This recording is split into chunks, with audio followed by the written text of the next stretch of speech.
fact, I've learned recently that if you can't fall asleep, you're like laying down and you can't fall asleep.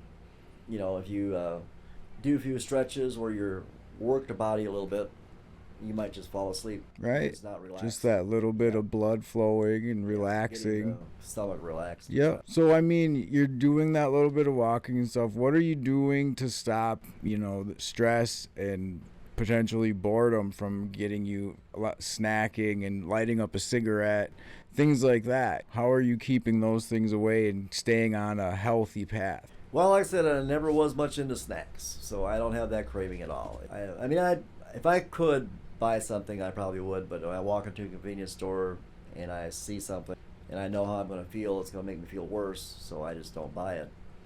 You have that discipline, though, that a lot of people don't. You know it'll make you feel worse, so you choose not to rather than still do it and just hope you feel better or you feel okay later. Right. But so for me, it was a good breakfast. It took me a while to figure out that, after driving, I would always drive 4 or 5 hours, then stop for an hour, drive 4 or 5 hours, and stop for an hour. I could deal with that. But as far as cigarettes goes, that was something that I had to learn the hard way. I started smoking, and after being in the truck for almost 1990 to 2000 area. I want to say it was 2001, 2000 area. But I didn't really learn how negatively affected they would be, because it was kind of something to do going down the road. Right, that's what I'm saying. How do you, like I say, after a year, and it seemed like smoking a pack a day was not doing me any good anymore. So I'm like, why am I smoking these things? And I was able to throw them away for a year. Then it's like one day you're driving down the road and you kind of bored and like, I could probably do that. It definitely is a challenge. It took me quite a challenge to break it, and it really was after the effects were so bad that I just wasn't. And literally, when I did break it, it was like I would smoke a cigarette, and it just wasn't. It was horrible. And I'm like, why am I putting through this? And I ran out, and I was like, I don't really need them right now. I'll buy them later. And then I says, I'll buy them tomorrow. I'm like, well, I went one day, so it's like I'll buy them tomorrow if I need them. And pretty soon it was 3 days. But it's always been a challenge. I mean, I will smoke an occasional cigarette now and then, but the good news is, I know they're not something I want to do. So I can very quickly tell that it doesn't work for me. It worked fine for a long time, but unfortunately, like I say, the truckers, many years ago, it was almost 99% of them that smoked. Right. Yeah. Right. It was a big thing, and for sure. Say, I didn't even know this, but I would walk into a truck stop, and it was smoking, in the truck stop. So everybody's smoking, and there's so much smoke in the air. I mean, I was probably smoking as soon as I started driving a truck. Yeah. At that time, was smoking that prevalent. I didn't even think twice about, secondhand smoke or whatever. So. Well, a lot of people didn't for years. It wasn't a big thing on people's minds. It definitely didn't, dawn on me at the time that I was probably a diesel smoke. It was probably worse than that anyway, but who knows? Well, that's what are the long-term health consequences that you've noticed from being in a semi for so long? Have you had anything arise, or have you been lucky over the years to not have too many health issues from it? Well, I mean, if you really wanted to get down to the facts, I mean, I'm pretty sure the federal government has all kinds of studies how bad diesel is. I mean, if it's on CNN that you shouldn't jog around diesel smoke, that it can slow your heart rate down in 5 minutes, I think they really should look at, what they're putting us through. Right. And if they know that, then they also should know the consequences of it, because we've seen it for years. We see drivers come in this business. It's also a fact that, now this is back in the mid-90s that they did this study, but if a driver comes into this industry and within 48 months, 75% of them will never drive a truck again. That's a big number. So, yeah, that's a big number. It's total turnover.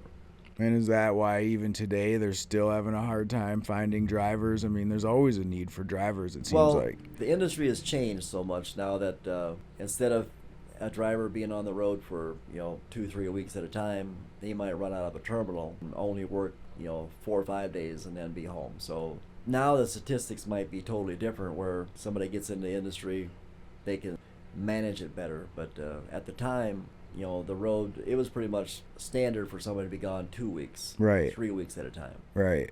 That's the lifestyle that somebody just said it's not going to do it. And see, we beat that system because within 2 years we had bought our own. So in 1994, so we had been out the road for 2 years, but we bought our own, and then managed ourselves with an 8-day work week and 3 days Right. at home. 8-day work week, 7-8 days on the road, and 3 days at home. So you weren't pushing the 2 weeks like Yeah, they were. yeah. You were giving but 8 yourself days was bad enough. right, but it's not And we 14. put up with that. But and then the company we worked for, that was the reason we worked for them. I mean, I literally, when I put in my application, was like, I won't work for somebody that's going to keep me out there for 2 or 3 weeks. So You wrote that down? well, I found out that what they do Mm. is that we just run from Wisconsin to North Carolina and back. And that's what you wanted to do because you knew you'd be It home. said 4 or 5 days. Right. You're home every 4 or 5 days. It Right. says if you want to run to the West Coast, you're gone for 7, 8 days at a time, and you're home. Mm-hmm. And like, it always comes right back to the terminal. They had their own freight, so There you go. it was a win-win. Not everybody, is lucky enough to find a spot like that. Right. I mean, so how many companies did you work for over the years? That's pretty much it. I mean, I started with one that I started with in 1990 for 2 years, and then we owned our own for 5 years. And that was lease, though, was the owner-operator Yeah, thing? Yeah. So, okay. Well, it was a combination. We started with an owner-operator, and for a year and a half, so just under 2 years, and then we actually got our own authority, and we're independent at the time. And then from that, you went to the company you were with for a long time, and 21 then years. now you're doing the team thing? Yeah. Oh, so That's you're it. only with a couple companies. Basically 2 companies, and Right. the rest of the time we were on our own. So, I mean, trucking's one of those weird things, though, where the companies don't do anything to really, you don't get a food allowance, you don't get things like that. Are they doing anything to promote being healthy on the road? Do you see any of that from the companies, or are they just kind of truckers be truckers? Oh, they try. They do? They try, but usually if you listen to what they're promoting, you'll be worse off. It's clueless. They might tell you to eat fruit, but the apples will be the wrong kind of apples. Nothing about chemicals. They'll tell you eat more chicken because you got to have protein. Or it's usually the knowledge that majority of people have. I mean, I've seen. In fact, the company I was with there for 21 years, they had a wellness program. Oh, we got this great wellness program. I was like, if I ate that food, I wouldn't be so well. I can't eat like that. How do they try to promote it, or what do they do? They have like a class or something, or a video, or Class and video. and you can just sign up for it as an employee. They pretty much try to offer to you as a try to make you smarter about the food you're eating. They don't give any incentives or anything for being a part of it, though, do they? Or I don't remember if they ever did. I just know that what I knew about food at the time was like, sorry, but that's not what I eat. right. So if I ate that food, I feel worse. So Right. I was pretty much in tune. Starting about after 15 years on the road, so 2008, 2009, I really started understanding that if I eat this, I'm gonna feel worse. If I eat that, and so it was like, as long as it was something that wasn't an omelet, couldn't be burnt. Right. You couldn't have one. There's one time when I really learned this was I was stopped at this restaurant for quite a while, and every time I left, it just felt horrible. Not so bad that you really felt it right away, but within an hour or so, it was just like, whew. Mm-hmm. And I happened to think, well, this omelet comes out super shiny. It comes out, it just has this shiny glow to it, and I'm like, must be the oil they're frying it in. Yeah. And I quit. If I got an omelet after that was shiny, I wouldn't eat it. Right. But, Well, it shouldn't be that shiny. if you use the right oil. Omelets are dull. Right. If Though you the use, wrong oil, I if think, you is. use the right oil, I mean, it's going to be covered with this oil. But you and don't want to that's- eat that oil, though. That's what I'm talking about. When I'm talking about shiny, I'm talking about, it has covered with oil. Yeah, yeah. It has a sparkle to it that you could tell it's still covered with oil. Ugh. And you just felt like that's like your body just like Last a couple years ago. We were on our way back from Ohio. I was with Mom, and she ate an omelet like that. Right. We stopped at a Perkins, and I was like, Mom, don't eat that. Yeah. We'll send them back. I sent mine back, and I said, don't eat it. And she's like, I'm hungry. I'm going to eat it. We got to go. She ate it, and look, we were going down the road like a half hour later, and she's like, I wish I wouldn't have ate that. I was like, I told you, now you're tired. She was tired, you know, she didn't feel right. Yeah. But there was just grease all over it. Yeah. That's how they The served wrong it. kind of grease, yeah. You know? Now, Yeah, if you had somebody who we love, when I go to a restaurant and they actually will fry their eggs in bacon grease, something like that, they'll use whatever grease comes off the meat, as long as it's good meat. If it's bad meat, then it's bad. But there's a couple restaurants that you get your egg and it's so soft. When they fry it in bacon grease, it'll just be, there's nothing hard about it. It's Right. soft.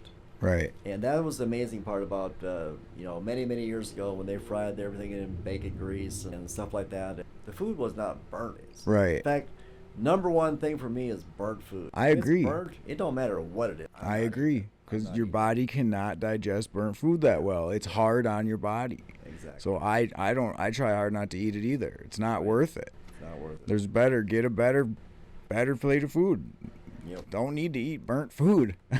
You have another brother who drives for Martin. I'm not going to say his Right. name just because we haven't really talked about him, but he's actually been more of a success story with changing his diet, right? Because he used to eat really bad on the road, and now he's lost a lot of weight, right? And eats a lot more healthy.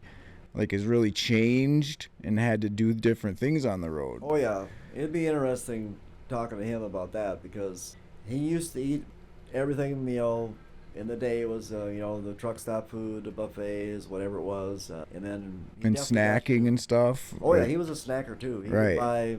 He'd buy his little, candies, and he got into the energy drinks and stuff like that. But, yeah, it hit him pretty hard when he finally hit the wall. Mm-hmm. And, But had to he's turned change. it around. Yeah. So he got to the point where he might walk into a restaurant and order just eggs and tomato slices, and he wouldn't eat no Miracle Whip, or he was like certain things. I mean, he was down to, he had a pinpointed to what he could eat, what he couldn't eat, and even to this day, he knows what he can eat. And, Right. It might be, this portion of that and this portion of that, this or that. And yeah, he went from 275, it was way up there, Mm-hmm. down to I don't know what he weighs now, but he's definitely lost. It took him. It was a shock to see him even close to 200. When he was way up there to 275. And Mm-hmm. That's why I wanted to mention it, because I know that on the road, that's a challenge. If you've already built the habits of snacking and energy drinks and buffets and stuff, because when I was a teenager and I went with you, it's too easy to walk in there and eat that food. If you're not really thinking twice about it, because it's all right there and it's fried food. It's food that your Right. body craves if you've been eating it.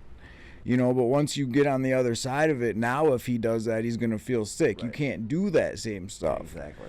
So it's just a good thing to see people that are on the road and are making those changes, Just to add on that, at the time, let's say the first 10, 15 years of trucking, it was like, for us, there really wasn't any other place to go. I mean, you went to the truck stop, that was the food you had. I mean, the only other option was if you had to find a restaurant.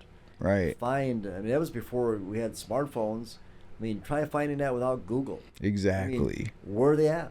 Nobody knows. You're stopping and asking, Yeah. maybe, and they don't know what to tell you a lot of times either, if probably. you had a computer, one of the few drivers that had computers that could have used Google, but prior to me having a smartphone where I could Google restaurants nearby or something like that, Yeah. And You're not gonna find smartphones, 2007. Yeah. And you probably didn't have one in 2007. So, I mean, you drove a long time without having that ability. Right. Yeah. And that's why, finding one was a rarity, that you could find something else other than a truck stop. So when it you was- did, you're willing to do what you have to Yeah. do to get to it. So basically, when you got to a truck stop, it's like, well, you either eat here or you eat at the next truck stop down the street. I mean, so you find the best ones you possibly could. But Did you ever, so what kind, during that time, did you do things to balance it though? Did you ever eat those bad ones and then to get to a good one later? Or would you just not do it? By the time that rolled around, 2007, 2008 area, I was becoming very aware how, I did not want to eat that food. Right. So that was kind of right at the area where I really started becoming aware that it's not worth eating bad food. Mm-hmm. That I would do everything I could to get somewhere where I could eat something better. Right. Unfortunately, I still didn't know that much, so better food might be just a little bit better Mm-hmm. greasy food instead of and then, like I said, I like greasy food. I don't mind greasy as long as it's real grease. Yeah, the right. As long as it's real grease. Right. But, I don't want the sprays or the oils, the deep fried oils. I agree. So do you have any advice for people on the road, semi-drivers, even just regular drivers who are pulling a trailer across the country? Like, how can they find the right foods and healthy options on the road? Are there any, like, truck stops or any stops that have better options? I guess the one thing you can always do is realize that, for example, if you go organic, it's going to be like, oh, I can't ever find organic food. Of course you can't find organic. It's just got to be real. So if it looks real, tastes real, then you're probably gonna, do all right. But if it's comes out and it's overcooked and it's burnt and it's buttered up toast with this margarine spread they use, you'll feel it. If you feel it, I think this is how I explain it. Where if you eat something and you don't really feel energized or you feel tired, then be aware of what you ate and start changing what you do. Right. Try something else. Try something else. Try something else. And for us, it was just fresher food. But we basically can't stop at you stop and get a fish dinner. I mean, you get a Friday fish fry. Oh, that was something we could do 30 years ago. Exactly. But if we do that now, it might not be such a great day tomorrow. I was just gonna say the same thing. It's not even the same anymore. So you'll find out that I had this for dinner or I had this for breakfast and I didn't function all that well. I guess the one other thing you have to really be aware of is how relaxed you are and how well you're breathing, because if you can actually be relaxed and you're communicating like a family member or you're talking, you might find that your effects of the food might be a little different too, where you can relax. Now, if there's toxins or poison in there, you're gonna know it. Right. Right. But if you can actually relax as a human being, you might find that you'll be more calm. If you're always in a hurry, that's kind of why, we trucked the way we did. Mm-hmm. Never in a hurry, but well, you're removing stress. Yeah, we always had to. If you're talking about 650 miles, 700 miles in 24 hours, that's in a hurry. I mean, for sure. Far. If that's going to take 12 to 14 hours to drive it, I mean, what are you going to drive more than that? It's a long time in the truck. So, and the other thing is stay away from processed food. If you're on the road, don't eat processed food because it takes a long time for your body to break it down. So if you want to feel tired, eat processed food. Pretty much. It's, I definitely quit eating. Unfortunately, there's a lot of things, but if the potatoes were real or fresh, if somebody, I'd ask them, are your hash browns fresh? You guys use real potatoes? And 1 out of 100 will come up with fresh hash browns, and everybody else says no, they're out of the bag. Yeah. Your baked potatoes, they can be a mystery. Sometimes you'll have a good one, and sometimes it'll be a baked potato, Mm-hmm. but it really won't be that great a one. Right. Mashed potatoes. Just the other day, I got some mashed potatoes. They weren't even real, the instant kind. I'm like, you gotta be kidding me.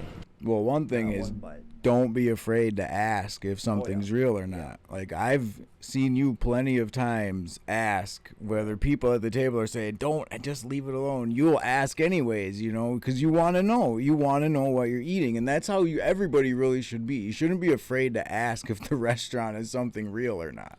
So anyway, the one story on that is, so I'm asking, and so this waitress, after, I break down the whole menu. I mean, I'm asking these questions about trying to find something to eat.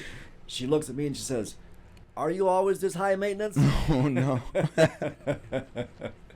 I'm like, pretty much, until you answer my question, I'm not going to Oh, man. order something. But she was joking about it, you know. Well, right. Some people don't mind. Some people don't know. They'll go ask. But yeah, for when I was going through that not knowing better, 2010, 2000, all the way to, it took me many years. In the last 3 or 4 years, I kind of know. When I look at the menu, I kind of know what to expect. But when I was going through that phase, it was like the hash browns real? The gravy, you make that from scratch, or is it coming out of a packet? Yeah. One time you asked about the ice. I can't remember what you had asked, if it was through a filter or something. You were asking about the ice one time. I said, do you make your own ice? Oh, that's what it was. Or do you bring it in? Something like that, yeah. Because at that point, I would dissect it in many ways, and I was always just trying to find out how fresh it was. Well, right, and by doing that, though, you were probably able to pinpoint more things in ways that you can feel good and things that don't make you feel good. Because now you know if it's brought in or if it's here or if they make it. Right. It gives you a little advantage that way. Right. You just don't be afraid to ask. Too many people are. I see it all the time. I'm someone who's not afraid to ask anymore either. Brooke, she'll say things too because I will speak up and ask in a lot of different situations, and I think people get embarrassed sometimes, but why? You're not making a mistake by asking. If they're not willing to answer, because every place that has good food, they're very willing to tell you that their food is great. Exactly. This is it, And every now and then somebody comes out there and says, "Oh, we have the best meat in the world. It's USDA inspected, and it comes from, the local butcher shop." I'm like, you told me everything I need to know. Right. So, like I said, if it's raised by the big beef houses, I don't. Yeah. Like I say, some people like it. I don't. I try to avoid them, but.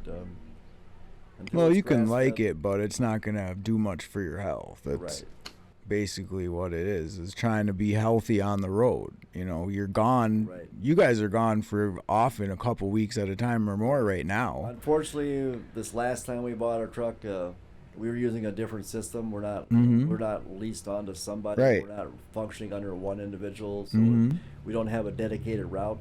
So we find that finding that dedicated lane that gets us home can be a challenge. Yeah. So we're about ready to change that, though, I think so. You've been used to one way, and you'll get back to that way. It's some trial and error now to get back there. You're doing it a little different than you're used to. That's it. So, but that's the thing, like being on the road longer, you're not having more struggles because of it, though, with food and stuff, are you? Like, if you're on the road for, a couple weeks without getting home for 2 or 3 days, you'll get run down. The food not getting just a little break, it'll beat you up pretty bad. You'll tell it. So that's why it's even more important to find the right things and do the right things, because you need every bit of energy that you have and rest.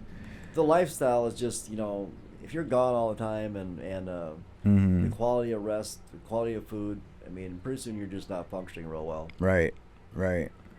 Well, is there anything else that you want to add today? Well, that should just about cover it. We've, it's probably have a lot of other things to talk about, but for now, that should. Sounds good. Cool.